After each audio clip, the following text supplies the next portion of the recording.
we should all just stop and I don't have a job action on that issue. That's the only important. That's the most important issue we've had. Yeah, it is quite stunning. But and the other reason is that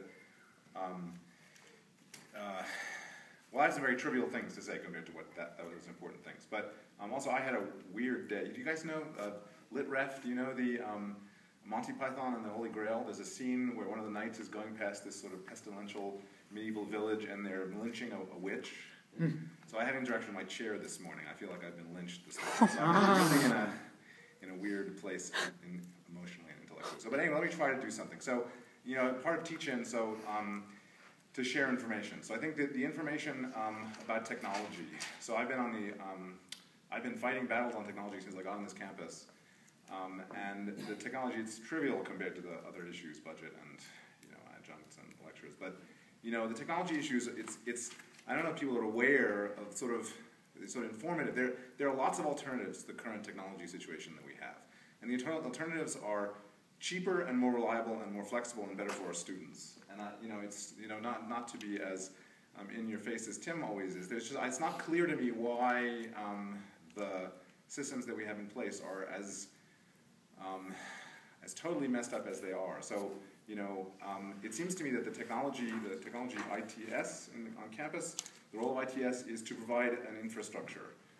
And the infrastructure is important, and we wouldn't have, we provide things for our students, and the students are more and more addicted to their little smartphones, and Jonathan emailed me something from his smartphone just a minute ago, and it matters, and our students want it, and somehow the people who have the reins of control of the infrastructure have this enormous power, and we see that, of course, across America and the first world. And I think that we should know that it is their job to provide infrastructure. But beyond the infrastructure, there's a lot of stuff that we could do that would be what we need is the basic infrastructure. And then if we had some openness, there are alternatives. So as an example of the alternatives, it seems to me that we should. So here I can offend everyone in this room. If you're using Windows, you're an idiot. Windows is expensive, unreliable, and inferior. And no one should be using Windows. It's just ridiculous. And in higher education, we should be modeling, and we try to model good behavior to our students. We model, citing good references and having explanations for things, and we model good behavior. And there's an infrastructure, there's an attitude about software, and the closed environment of commercial software is this sort of little hot. It's sort of shared, a complete absence of shared governance, sort of in the large commercial IT world, is Windows and is the commercial software. And we should all be running free software. It's better, it's faster, it's cheaper. We get much more bang for our buck. And those crappy machines on your desk would be running at a reasonable speed if you were running something else. And the great majority, and people who really need something out of their computer don't run Windows. And Google doesn't run Windows web server. Google has thousands of web servers, tens of thousands, hundreds of thousands of web servers. They're all running free software, and we should be running free software. And Jonathan asked me, can we run WordPress on campus? And may you see the end of this question before you retire. When I got to this campus, I said, okay, I use my computer for serious things. I'm not going to use Windows. I use my computer for serious things. My computer runs free software, Linux, and please just connect me to the internet. And I was not connected to the internet for 4 years on this campus. I kept asking questions. All right, so I had the student access, which has limited bandwidth, and I couldn't connect to the printers, and I couldn't connect to the shared drives, and I couldn't do anything. So they said, and because you're running something that we're scared of, and so I don't know. So it's a kind of a trivial issue, but it's an issue of shared. I think if there were more education on campus and people were aware that there are alternatives to the tools that you're using now, and alternatives are better and cheaper, and we get and in that office, the ITS, there are some very nice people there, and they work insanely hard. I don't want to put I don't know the talk or walk dichotomy, but there are some things that are happening that are scarily close to Tim's walk. The ITS department bought a whole new bunch of routers, very expensive routers. They were much more expensive routers than we needed, and these are boxes that go in every building. and sort of match the packets in the building. And we bought very expensive, twice as expensive routers as we needed. And they sat on a loading dock somewhere for months because we didn't have the skill to install them. Months and months they sat there. And then they got in touch with the IT people in Fort Collins, and the head in Fort Collins of IT is a former engineering professor, and he knows what he's doing. And he said, can you still return them? Because if you return them and get the ones that are half as expensive, we can help you install them. And they eventually returned most of them, and they got new ones, which are appropriate ones, and they've been installing them slowly on campus with the configuration files from Fort Collins. There was an external review committee that came headed by the head of IT in Fort Collins and did an assessment of IT, and it's a disaster. And he said they were very smart people, the head of IT from Mines and from Fort Collins, and a bunch of very smart people, and they looked and they said IT is a disaster. There are no backups. Do you guys know that your email, if we have the right kind of hard crash, you lose all your email, it's just gone? Do you know that? Back up your email on your own private machine. Anything on the campus servers is not backed up. And we also need separate physical sites. If there's a fire, God forbid, there's a fire in that building, we lose everything. It's good practice, you have separate sites. We don't have anything like that. And furthermore, the decisions about budgetary sharing, we know the priority setting is just bizarre. We found out I'm on the IT board. The faculty handbook says the IT board is to advise administration on policies and decisions for planning. And we would find from David Nicolai, who has since retired, we would find out, we have renegotiated the Blackboard contract for the next N years. And we were told that. It's like, maybe someone wants to try something else.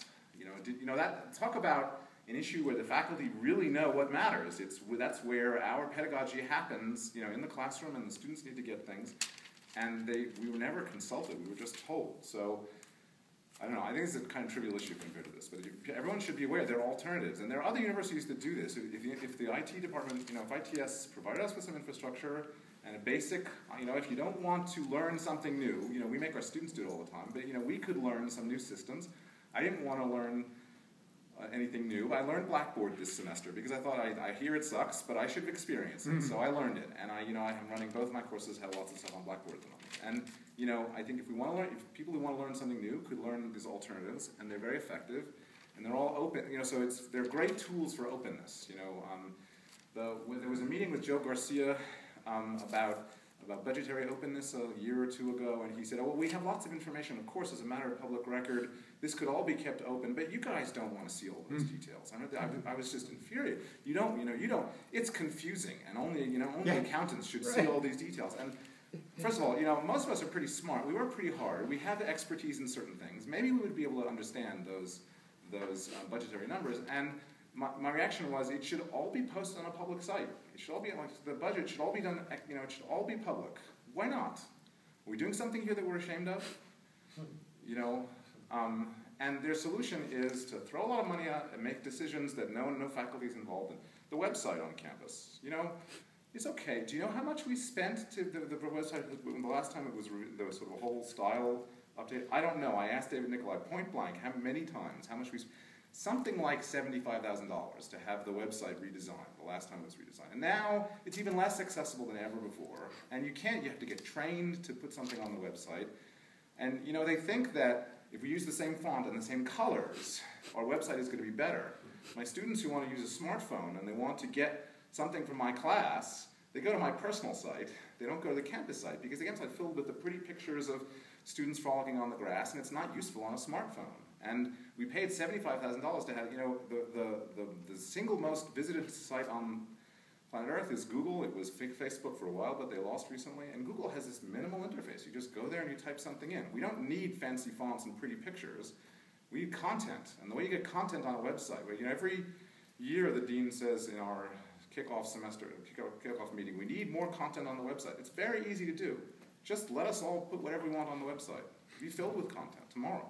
People love to brag about their academic accomplishments, and but it's all, you have to be trained. It's ridiculous. Department chairmen don't know how to update their own websites anymore. They're not allowed to, most of them. Defeating the purpose of having websites to begin with. So it's a little bit, I don't know, this is a trivial issue, but there are lots of alternatives, and it would be very easy. You just have to rip it, we need to go to where the talk is. Just rip it wide open. It should all be transparent. Most of the internal functions of all the departments, personnel records have to be kept secret, HIPAA things, FERPA things have to be kept, And then everything else should be wide open. Why not? It's very easy. There's free software that does that. There's a free alternative to Blackboard. We have a very good contract with Blackboard.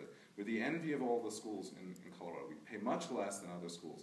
It's still about twice as much as we'd pay if we paid someone to help us set up one of the free alternatives. And they're free alternatives. I'm learning all these acronyms on the search committee for the new CIO. There's this thing called ERP, Enterprise Resource something. There are all these systems, there are all these software systems that support administration. There are free versions of all of those. Why aren't we're running the Microsoft web server. Why are we running the Microsoft web server? It's a piece of junk. So anyway, I don't know. It just seems to me that this is a trivial issue compared to the real issues. But you know, if more people were aware of cheap and easy alternatives, we started commanding. It's tied to those other issues. We used to have more variety on campus. The English labs that are up there in the library now, way back when in the library wing they were called the Mac labs because, well, originally there was one, and it was the Mac lab because they were Macs. Yeah. And then I think it was shortly after I started working here, I think it was Barbara Montgomery came down and said, no, we're putting PCs in those now. And they stopped being the Mac labs and they started being the English labs. And yeah. I don't know if that has to do with contracts with Dell or what, but I mean, it just came down from above. As a matter of fact, when Catherine Frank came in, one of the things she asked was, will I be able to have my own computer? And they told her yes, and then when she started, switched. Yeah, no, it's a matter of here's your PC you have to take now. 3 doors down from my office, a former chair had his own Mac, which could get access to the campus network and could get the printers and things. And for 4 years, I wasn't on the network. You know. Well, Macs are back now down in the library. So they're starting to get Macs in. Yeah. So, but it seems to me the role. It's like, what's the role of the various the role of this unit in the administration is to provide some infrastructure, right? And they need to give us bandwidth, and they need to do backups, and they need to run a mail. Actually, they shouldn't run mail for us. We should run mail with, Google or something. There are lots of campuses. So if students have their email through it's Microsoft Live, and the faculty should have something like that because we'd have 10 times as much storage. But there's certain basic things that they should provide, and the rest of it should get out of our way. That's I've done this job. I've been paid to be assistant administrator, and it's it's a little bit ego bruising. But what you do is you provide the infrastructure and get out of the way, and they control. They made these priorities decisions that it's insane. Yes. Just a cautionary tale. About a month ago, I had 2 documents that I was working on. I put some time into on the L drive, and I really have never had a glitch like this before. Thought that was safe, thought it was backed up, and both of them disappeared, and they admitted that it was a glitch. They were never able to retrieve them, and the glitch apparently had something to do with my software on my computer backing up those files. Well, they call it the synchronization software that syncs the two, but they have yet to come to my office to repair that, so it's just disappointing that a very basic service that is providing data security is one that, at least in this instance, failed, and they have no attempt, and made no attempt to really correct that. Yeah. So anyway, I don't.